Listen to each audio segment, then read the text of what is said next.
안녕하세요. 오늘도 사연 살롱을 찾아와 주셔서 감사합니다. 사연 살롱의 청자 여러분, 많은 사연을 들어보니 힘든 일이나 즐거운 일이 많이 일어나는 것을 느껴지더군요. 들으면서 울기도 하고 웃음 짓기도 합니다. 저도 제 이야기를 해보고 싶었는데요. 편안하게 잘 들어주셨으면 좋겠습니다. 저는 좋은 학력을 가지고 이름 있는 대기업에 다니던 때 있었어요. 그땐 나름대로 모자람 없는 유년 시절을 보냈어요. 어리다 보니 자세히 기억은 안 나지만 초등학생 때면서 친구들을 집에 초대하면 집이 넓고 좋다고 놀랐거든요. 제 학용품이나 옷, 가방 등을 보며 예쁘다고 부러워하던 기억도 납니다. 그런데 갑작스런 아버지의 퇴직 후 경제 상황이 급격히 나빠지면서 아버지는 번번이 실패하여 우울증에 빠졌어요. 집안의 유일한 가장이었던 아버지가 집에 틀어박혀서 일을 하지 않자 집안 상황이 빠르게 악화되었어요. 결국 어머니는 전업주부였던 식구들의 생계를 책임지기 위해 취직하거나 식당을 운영하기 시작했죠. 중고등학생 시절 제 기억 속 아버지는 집에 있는 시간 동안 온종일 컴퓨터를 보며 주식을 시도하려고 했어요. 그러나 어머니는 이미 여유가 없는 상황인데 주식까지 해야 할 필요가 있냐며 반대했지만 아버지는 고집을 부리며 부부싸움이 끊이지 않았어요. 어머니가 일에 나간 사이 아버지는 몰래 주식을 하려는데 막을 방법도 없었습니다.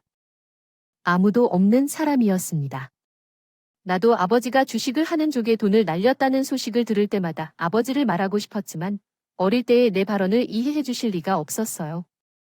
어쩌다 못 참고 이제 그만 좀 하라고 이야기해도 어린이는 무시하며 엄마는 하루 종일 일하고 퇴근해서 저녁을 차리고 밀린 집안일을 하시며 돈을 날린 아버지와 부부싸움을 하느라 늘 지쳐 보이셨어요. 마음속으로는 하루하루 수척해지는 엄마를 보며 나조차도 고통스러웠습니다. 중고등학교 시절을 돌이켜보면 어서 성인이 되어 엄마를 도우려고 했던 마음뿐이었습니다. 미래에 결혼하게 된다면 주식을 하는 남자는 만나지 않을 거라고 생각했습니다. 말아야겠다는 생각도 했고 왜 확실하지도 않은 확률에 그 큰 돈과 인생을 거는 건지 도무지 이해가 안 가더라고요. 그래요. 솔직히 말하면 전 엄마를 고통 주는 아버지를 정말 미워했어요. 그래서 연애를 시작할 때쯤에 제가 남자를 보는 기준은 아버지와 완벽히 반대인 사람이었어요. 외모도 성격도 취향도 모두 다른 사람이에요. 그리고 아빠처럼 불안정한 사기업에 다니지 않기 위해 저는 공무원 공부를 열심히 해서 합격했어요. 제 모든 인생이 거의 아빠를 부정하는 쪽으로 방향을 잡은 것 같았죠.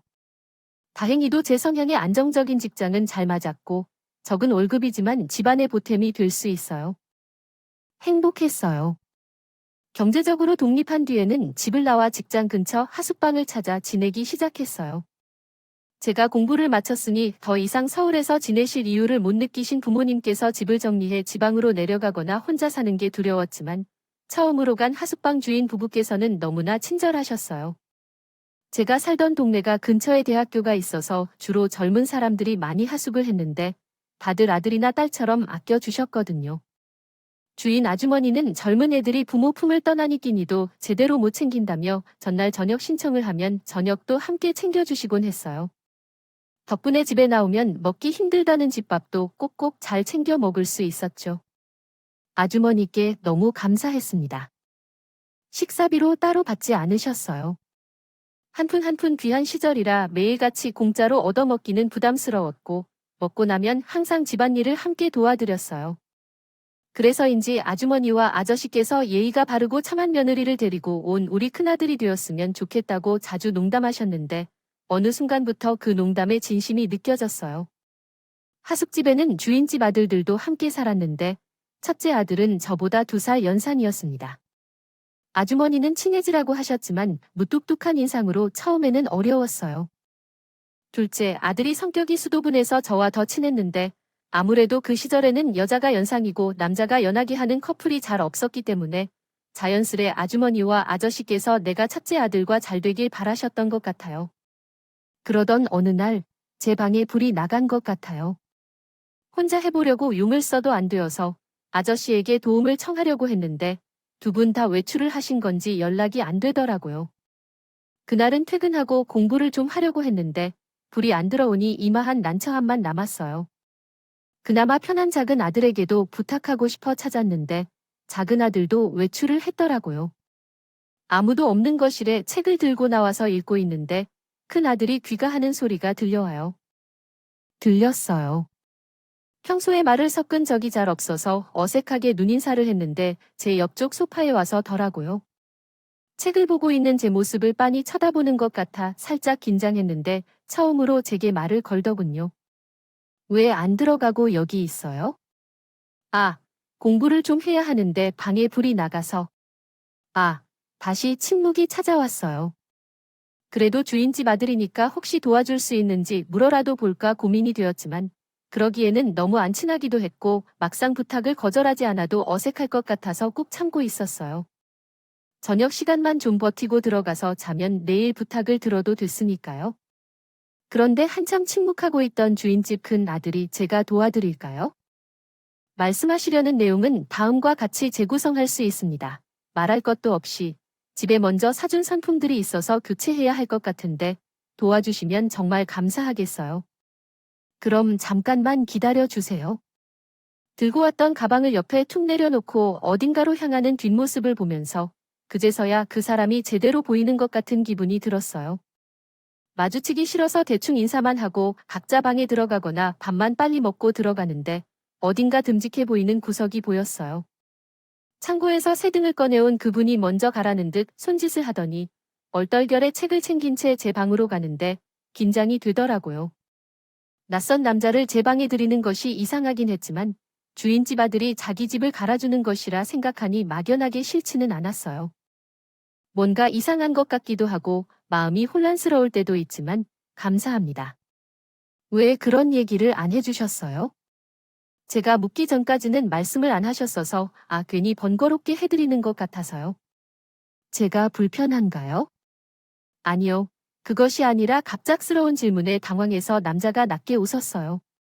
그냥 농담이에요. 다음에는 불편한 점이 있으면 바로 말해주세요. 참지 말고요. 감사합니다. 제대로 이야기해보는 건 처음인데 어쩌다 호감을 가지게 됐어요. 그때부터였어요. 자꾸 그 사람에게 눈길이 갔었어요. 다음 날부터는 주인집 부부께서 늘 하시던 며느리 농담에 괜히 혼자 얼굴이 이상해요. 화끈하고 당황스러웠어요. 평소에는 예민하게 반응하지 않는 편인데 모르게도 관심이 생긴 것 같아서 자꾸 떨리게 되었어요. 제 마음을 알아주는지 알 수 없는지 내내 무관심한 듯한 태도를 보이던 그 사람은 알아채기 어려울 정도로 천천히 다가와 주었어요. 그 후로 서로의 관심사를 나누며 조금씩 가까워졌고 우리는 밖에서 만나기 시작했어요. 대화를 나누며 서로를 알아가다 보니 그 사람은 제 아버지와는 완전히 다른 성향이었어요. 따뜻한 모습을 보일 때마다 마음이 설렜고 은행에서 안정적인 직장을 가지고 있었으며 자기 자신의 생각에 경계가 있는 성실한 모습을 보여주었어요. 그 사람이었다. 처음에는 우리 아파트에 살고 있던 집주인 부부의 시선을 피해 만났지만 우리 집도 같아서 거리가 가까워져서 들키고 말았다. 주말엔 최대한 먼 공원으로 손을 잡고 산책을 나가곤 했지만 어느 날 주인집 아줌마가 우리를 딱 마주쳤다. 어이, 나연이랑 승호 아니야? 너희가 왜 여기서 그 손을 잡고 있어? 아, 아줌마, 너무 당황해.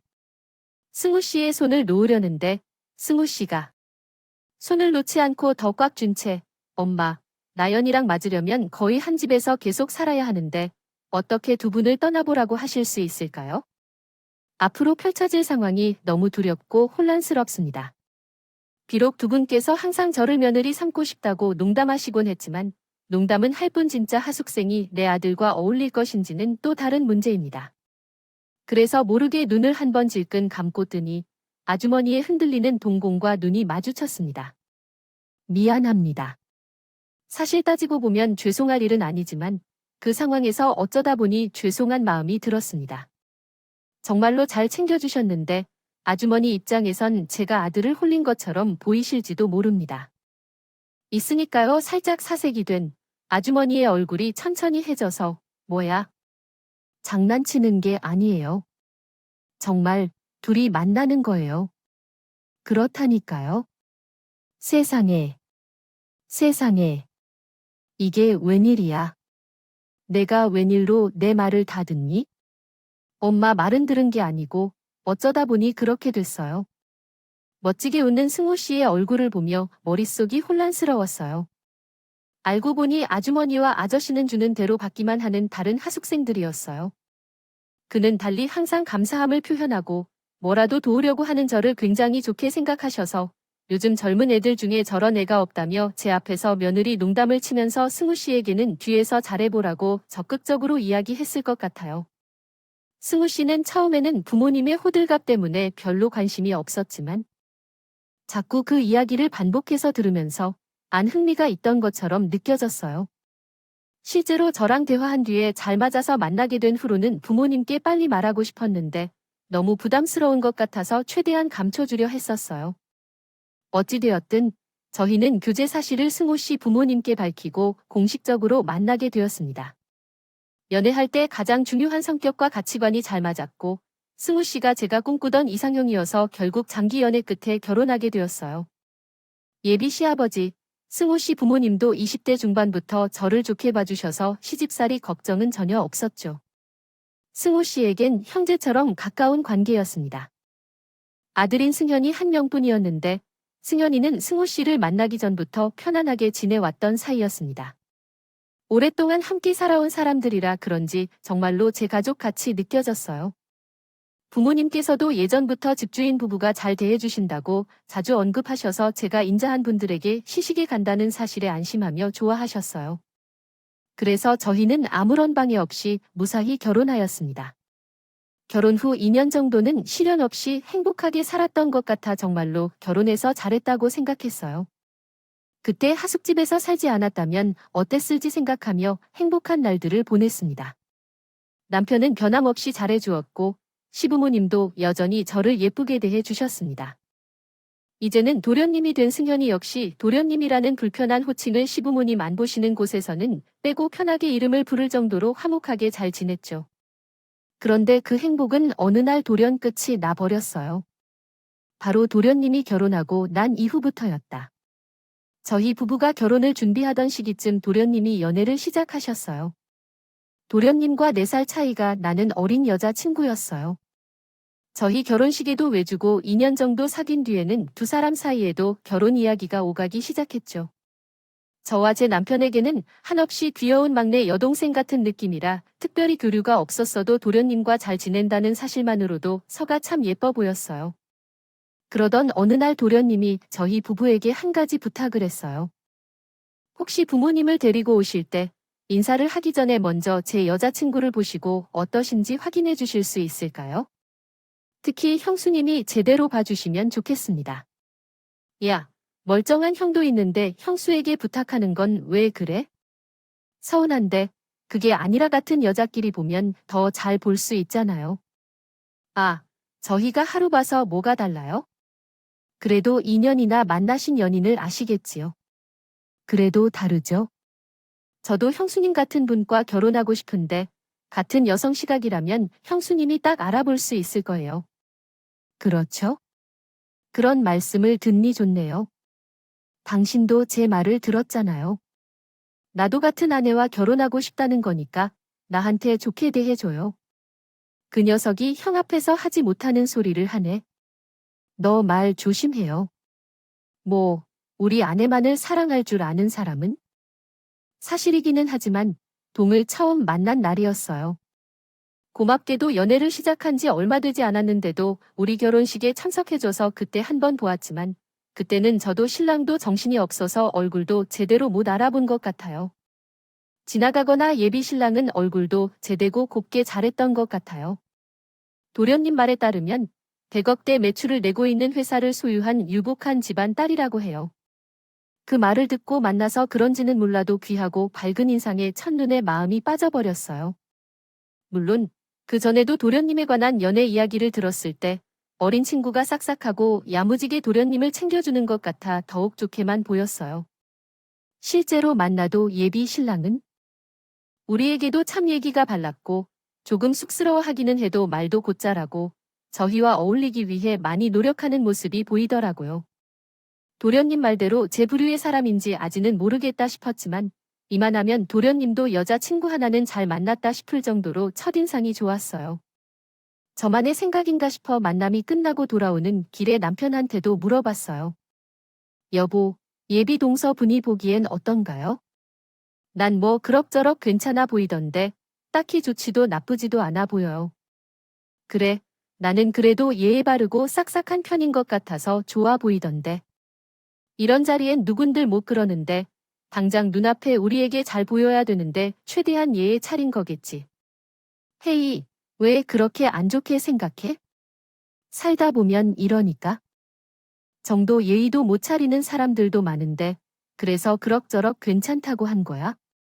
사람은 한 번 본 것으로 판단하기 힘드니까 당신과 나처럼 서로에게 잘 보여야 할 필요 없는 자리에서 오랫동안 겪어봐야 실패할 확률이 적지.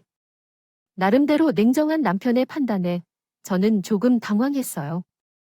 제가 보기에는 괜찮다고 생각했어서 남편도 당연히 그렇게 생각할 줄 알았거든요. 그런데 생각해보면 남편이 하는 말이 틀린 말은 아니긴 해서 그땐 그러려니 하고 넘겼어요.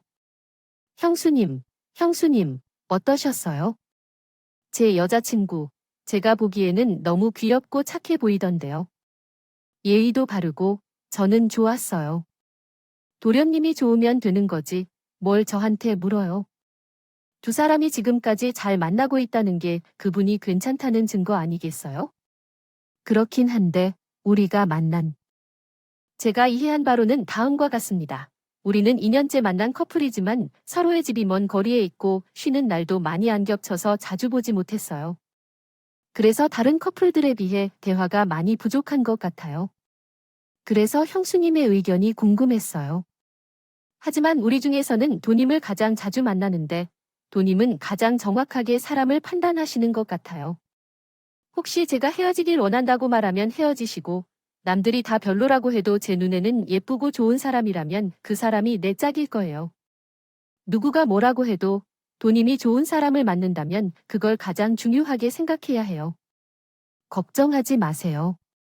도님께서 제 의견을 궁금해 하시는데 혹시 제 의견이 도님의 선택에 영향을 줄까 봐 조금 걱정돼서 그랬어요.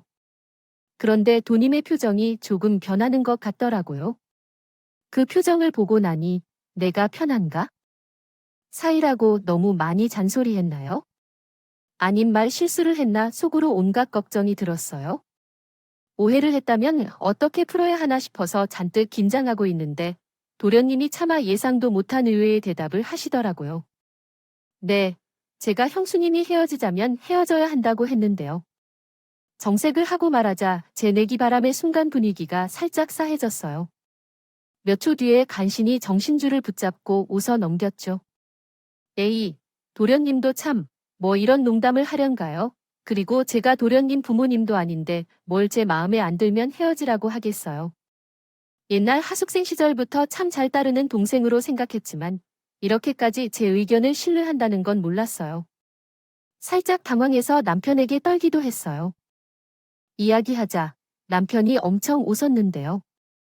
걔가 이상하게 옛날부터 당신 말을 엄청 믿었어요. 부모님이 나랑 잘해보라고 하기 전에도 당신 사람이 괜찮은 것 같다고 계속 나에게 말하더라고요. 그래서 그냥 도련님과 친하게 지내고 있다고 생각했는데 부모님보다 먼저 나를 좋은 사람으로 바라보아 줬다는 사실을 나중에 알게 되니 기분이 참 좋았어요. 하긴 저도 도련님을 도련님이라 다친 남동생처럼 생각하고 있으니 도련님도 저를 친누나처럼 생각한다 해도 이상할 게 없었어요. 저를 그만큼 좋게 보아주고 믿어주는 만큼 아낌없이 애정을 쏟아 주어야겠다는 마음이 들었어요. 그래서 저희 부부는 도련님과 예비 동사를 한 번씩 만나 어색함을 풀었고 덕분에 조금 편안해진 분위기로 두 사람은 결혼식을 함께 했어요. 신혼여행을 다녀온 뒤 두 사람이 따로 저희에게 인사를 할 겸 식사를 하러 찾아왔어요. 여행 다녀온 것만으로도 돈이 많이 들었을 텐데 양손 가득 선물을 바리바리 싸들고 왔더라고요. 아니, 선물이 끝도 없이 나오네. 어머님, 아버님만 잘 챙겨드려도 충분한데 왜 우리까지 선물을 이렇게 많이 챙겨왔어요? 미안하게 섭섭하게 그게 무슨 소리세요? 형수님 다른 사람도 아니고 형수님 선물인데 빵빵하게 챙겨와야죠. 역시 도련님 밖에 없네. 도련님이 우리 남편보다 낫다고 농담을 하자 남편도 도련님을 쥐어박는 신용을 하며 유쾌하게 웃었죠. 이 자식의 지영보와 형수를 더 챙기네. 동서도 장난스럽게 떨떠름한 얼굴을 했다. 그 사람이 그렇다는 말이라니 형님께서 믿으시는 모습이 얼마나 견고한지 알게 되었어요. 형님께서 말씀하신 대로 사람들이 농담처럼 넘기는 말이긴 했지만 약간 걱정스러웠어요. 도련님이 저를 잘 따르는 것은 좋은 일이지만 동선이 제가 잘 모르는 정도로 이야기할 줄은 몰랐거든요. 전 결혼한 입장이어서 아내의 입장에서 생각했을 때 기분이 그리 좋진 않을 것 같다는 생각이 들었어요. 하지만 그래도 가볍게 이야기한 것이니 괜찮을 것 같아서 다른 주제로 넘어갔어요. 결혼 전까지는 묻는 말에만 대답하고 주도적으로 대화하는 일은 별로 없었는데 우리가 한결 편안하게 대화를 나눈 것 같아서 그저 편안했어요. 물어보았어요. 아버님 이야기인가 하면 워낙 사람들이 많이 말해주던데 형님 이야기는 별로 안 들려서요. 부모님도 형님을 정말 좋아하시고 남은 사람들도 형님을 잘 따르니까 형님에 대해 좀 더 알아보고 싶다는 생각이 들었어요. 술이 좀 들어가고 네 사람 다 알딸딸한 느낌이 들 때쯤 동서가 진솔하게 말을 걸어왔어요. 그때는 그런 생각이 들었어요. 부모님도 형님도 다 잘 지내셨는데 덩사하고만 조금 어색해서 이번 기회에 동서와 더 친해지면 좋겠다 싶어서 술도 들어간 김에 제 이야기를 많이 해주었어요.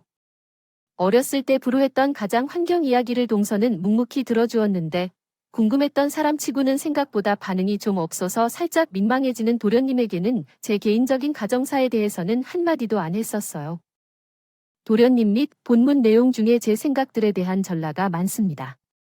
형수님과 가까워도 형수님의 말에 대한 반응에는 오히려 그 마음이 움직여 있다고 느꼈어요.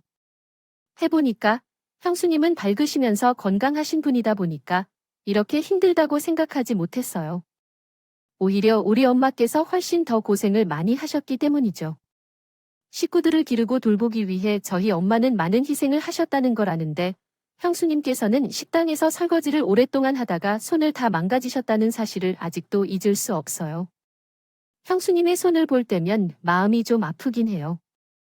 그래서 결국에는 아빠와 반대되는 사람을 만나 보아야겠다고 생각했고 그분이 바로 형수님인 것 같아요. 그렇죠. 약간 낯설긴 했지만 제 아빠와는 성향 및 취향이 전혀 다른데로요. 그래서 혹시 형수님과 잘 맞을 수도 있을 것 같아서 자신합니다. 앞으로 잘 부탁드립니다. 죄송하지만 결혼을 했으니 그런 얘기를 지금 하는 게 적절하지 않기는 하지만 예전에 형수님께서는 우리 집에 하숙생으로 온 적이 있었어요. 처음에 보았을 때는 반했었거든요. 지금은 전혀 다르죠. 그때는 어린 것도 있고 형과 잘 지내줄 것이라는 꿈조차 상상하지 못했기 때문이죠. 살짝 추기도 했고 도리님의 의도를 한 번에 이해하기가 어려워 사고가 정지되어 있는 줄도 몰랐는데 천진난만하게 웃는 도련님의 모습을 보니 술이 확 깨지더라고요. 반사적으로 동서의 반응을 살폈는데 역시나 싸늘하게 식었습니다.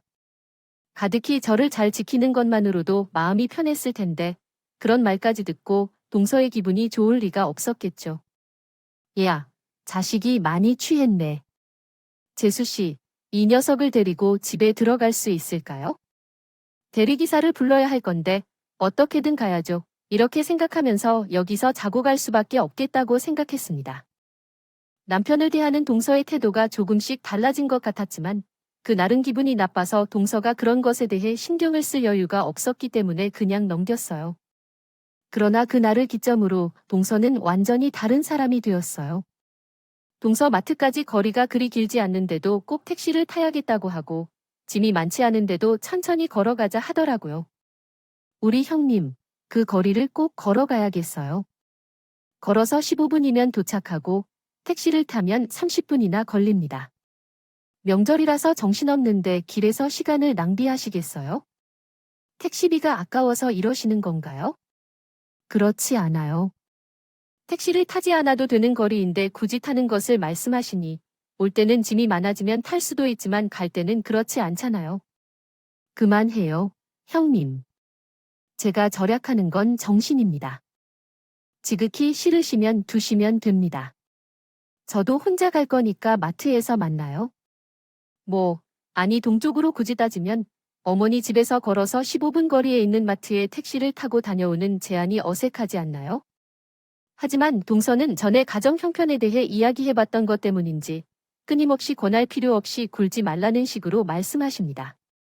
그런데 돈 아까워서 그러냐, 돈이 없어서 그러냐 하는 말이 자주 나와서 저도 미치겠더라고요.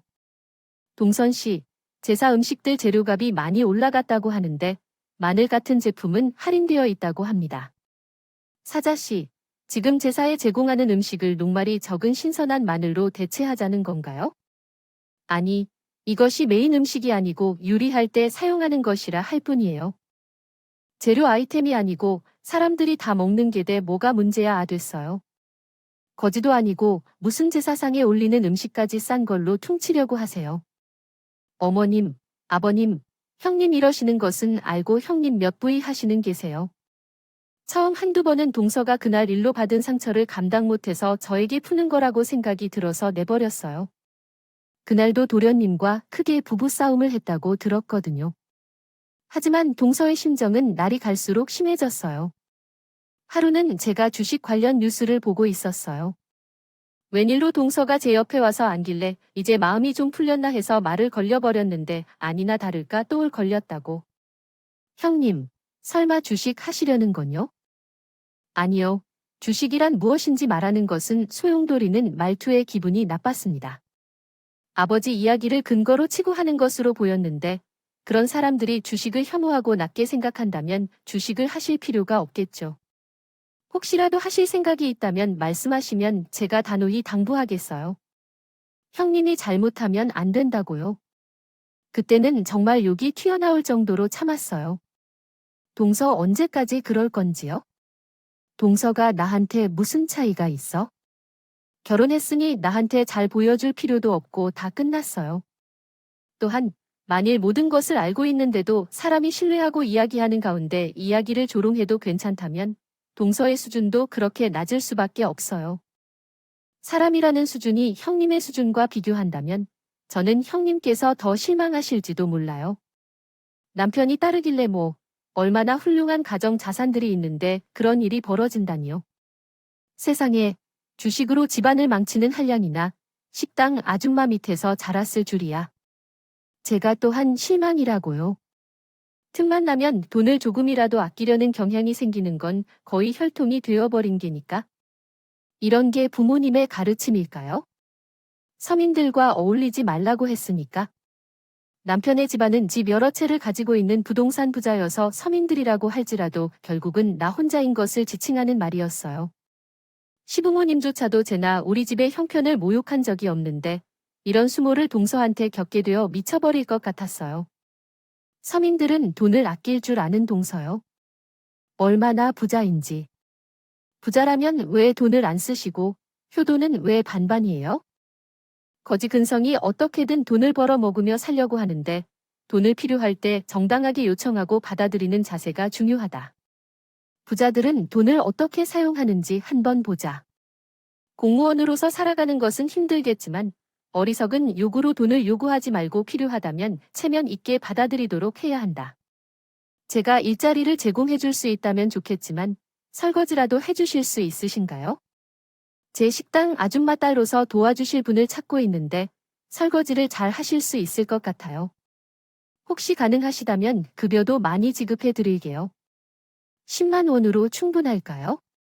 이성의 균형이 무너져 버려서 동서를 밀어넘기 시작하면 안 돼요. 너 뭐야? 우리 부모님을 조용하게 모욕하다니. 누가 배우지 못한 집단인 것 같아. 이야? 폭력은 결국 다짜고짜 6탄전까지 싸운 우리가 있었어. 남편과 도련님이 후따라오니까 두 사람을 가리고 놓았어. 시부모님께서 앞에 잠깐 나가셔서 그렇게 따라오라도 못하셔서 다행했어. 그날은 친정에 들리기로 한날이라 집으로 돌아가는 차 안에서 펑펑 울었어.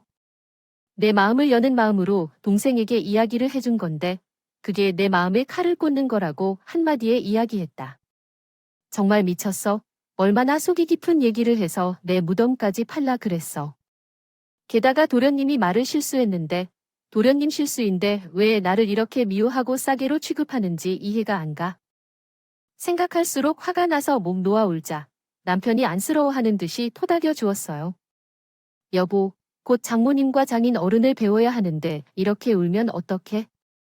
코도 너무 빨갛고 눈도 다 통통 부었어요. 내가 미안해. 내가 다 미안해. 남편이 열심히 위로해 주었지만 역효과였어요. 그래서 더 서러웠어요.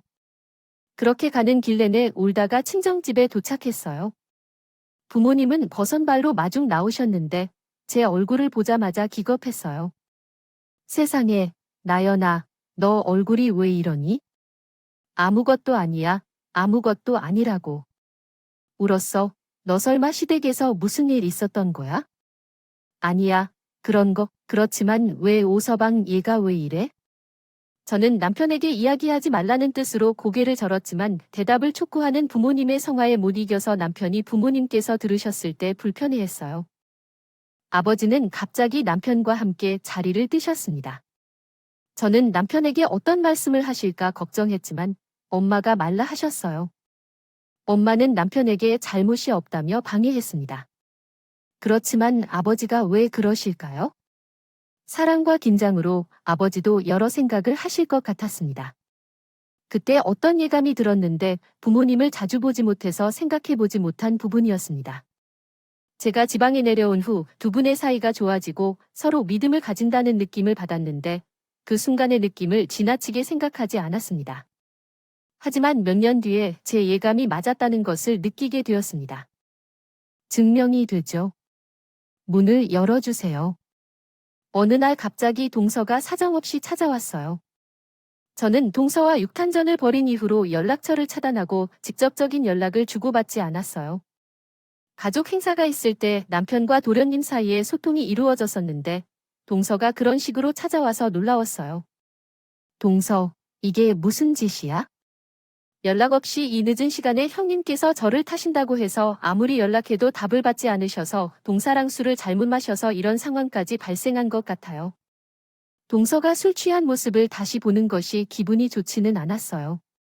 상처받은 입장에서 동서와 별로 이야기하고 싶지는 않습니다. 안 되었고, 왜 오셨는지 무슨 일이신가요? 형님, 좀 용서해 주세요. 네, 뜬금없이 무슨 말씀이신가요?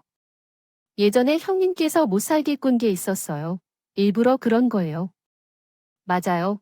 남편이 형님 말만 따르는 걸 보고 질투했던 형님이었어요.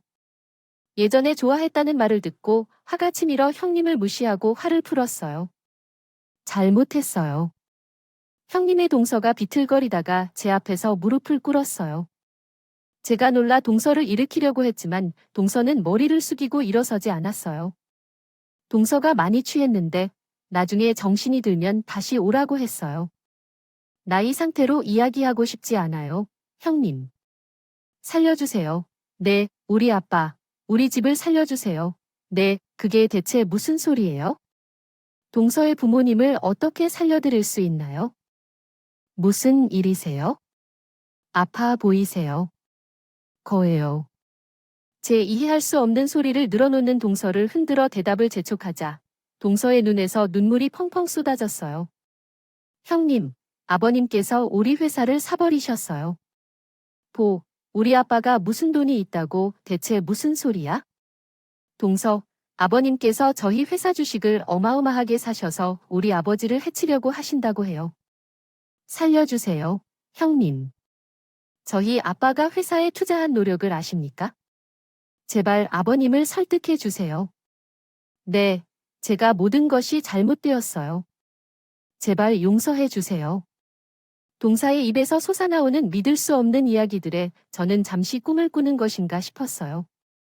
알고 보니 아버님은 동서가 저를 무시했다는 말을 듣고 동서의 회사를 조사하고 천천히 주식을 점유하고 있었다는 것으로 밝혀졌어요. 사들이고 계셨다고 하더라고요. 제가 몰랐던 사실은 아버지께서 그렇게 열심히 하신 주식을 조금 켜서 놀라울 정도로 형편이 훨씬 나아졌다는 점이었어요. 전업으로 하셔도 생활비 버시는 전혀 무리가 없을 정도로 프로가 되셨다는 말에 정말로 깜짝 놀랐어요. 나름대로 한 우물만 파셨다 한 눈물만 파신 것인데 그게 이렇게 잘 될 줄은 몰랐었거든요. 어쩐지 항상 아버지를 한심하게만 생각했던 게 죄송스러워요. 동서 그렇게 오고 그 해결이 되는 것도 아니고 나한테 와서 왜 이래 하는 건지 자기네 회사가 100억대 매출이라는 소리로 손바닥 뒤집는 것처럼 자기가 불리해지면서 무릎부터 꿇는 모습이 참 추하다고요. 동서는 급한 마음에 자존심도 없는지 계속 말을 땅에 바꾸는 빌었어요. 형님, 그래도 그동안의 정이 있잖아요. 앞으로 제가 정말 그동안 상처 들려서 정말 죄송해요. 제가 형님 부모님을 잘 몰라서 그랬어요. 미안해 동서. 그건 우리보다도 더 어른인 분들의 사정이야. 동선의 회사에 딸린 인원이 얼만데 그걸 우리 사이 화해하는 걸로 퉁쳐서 무능한 대표이사를 회사에 그대로 둬도 되겠어?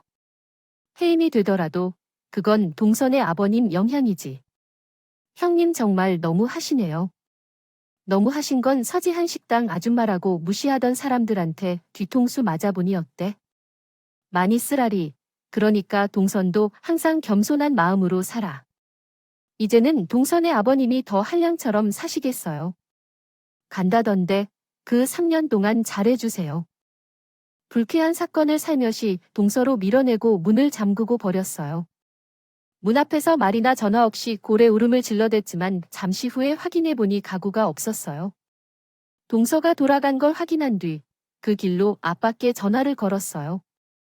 아빠는 마치 전화를 기다리고 있던 것처럼 태연하게 전화를 받으셨어요. 아빠 목소리를 듣자 웃음이 나왔어요. 오, 딸아. 무슨 일이야? 아빠가 보고 싶어서 전화했어요. 오, 아빠가 내 복수해준 거예요. 방금 남편에게 들었어? 알았지? 당연하지. 난 내가 우리 집에 감달래서 부을 때를 절대 잊지 못할 거예요. 시부모님도 아니고 어디 어린 게 맹랑하게 내 딸한테 기어올라 그런 건방진 애들은 싹을 밟아줘야 돼. 그러니까 나 완전 그동안 당했던 일이야. 거 다 갚아줘서 고마워요 아빠. 100년 묵은 체증이 내려가는 것 같더라. 근데 언제부터 그렇게 잘 풀린 거예요? 나 진짜 깜짝 놀랐어. 꿈을 꾸는 줄 알았어. 알았잖아. 진작에 말해줬으면 나도 조금은 응원했을 거야. 내가 주식하는 거 너무 싫어하니까 잘 돼도 별로 좋아하지 않을 것 같아서 그랬지.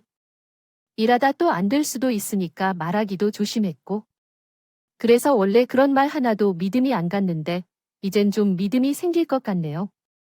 수화기 너머로 들리는 허탕만 웃음소리에 어린 시절부터 묶여온 아빠에 대한 원망과 미움마저 날아가는 것 같았어요.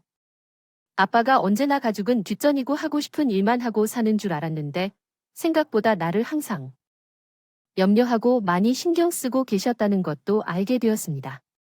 그 뒤로는 아빠와 좀 더 애틋해졌습니다.